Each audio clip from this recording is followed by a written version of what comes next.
ராஜா H ராஜாவாக மாறிய தருணம் அப்படின்னு சொல்லலாம். நீங்க அந்த கேள்விதான் கேட்க வரேன். இப்போ ஹெச் ராஜாவோ மோகன்ஜியோ காடுவெட்டி குருவோ அந்த யுவராஜ் கொங்கு அந்த பகுதியை சார்ந்த யுவராஜ் அவங்களாம் வந்து வெளிப்படையா செயல்படுறாங்க. அவங்க ஆபத்து இல்லாதவர்கள். அவங்க பேசினா இதைத்தான் பேச போறாங்கன்னு நமக்கு தெரியும். இந்த மாதிரி ஆட்கள் தான் ஆபத்தானவர்கள். இவன் எதான் பேசுவான், எப்படி பேசுவான், அவன் உள்ள என்ன நினைச்சிட்டு இருப்பான்னு நமக்கு தெரியாது.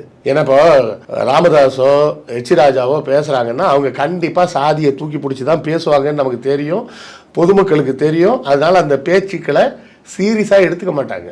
ஆனா இந்த நபர் போன்றவர்கள் பேசும்போது என்ன நினைச்சுப்பாங்க, ஏதோ ஒரு அறிவு ஜீவி போல இவரே சொல்றாருன்னா கரெக்டா தானே இருக்கும். அங்கதான் பிரச்சனை. இப்போ பிரச்சனை அங்கதான் இருக்குது. பிரச்சனை இப்ப என்னை போன்ற ஒரு ஆள் வந்து பேசும்போது முதல்ல ஒரு முன் முடிவோட தான் பார்ப்பாங்க. இந்த ஆள் சொல்லுவான், கேட்கறதுக்கு சரியா இருக்கிற மாதிரி தான் இருக்கும், ஆனா பெரியாருக்கு சப்போர்ட்டா தான் இவன் பேசுவான், திமுகவுக்கு சப்போர்ட்டா தான் இவன் பேசுவான் அப்படின்னு ஒரு முன்முடிவோட தான் என் பேச்சை கேட்பாங்க. அதே போலதான் ஹெச் ராஜா பேசினாலும் ராமதாஸ் பேசினாலும் அவங்க பேசுவாங்க. ஆனா பேசுறதுல சாதி தான் முக்கியமா நிற்கும், பார்ப்பனியம் தான் நிக்கும்னு தெரியும். யாருடைய பேச்சு என்ன ரோல் பண்ணுதுன்றது தான் முக்கியம். எப்பவுமே இந்த நடுநிலைன்னு ஒருத்தன் நிக்கிறான் பாரு, அவன் தான் டேஞ்சர்.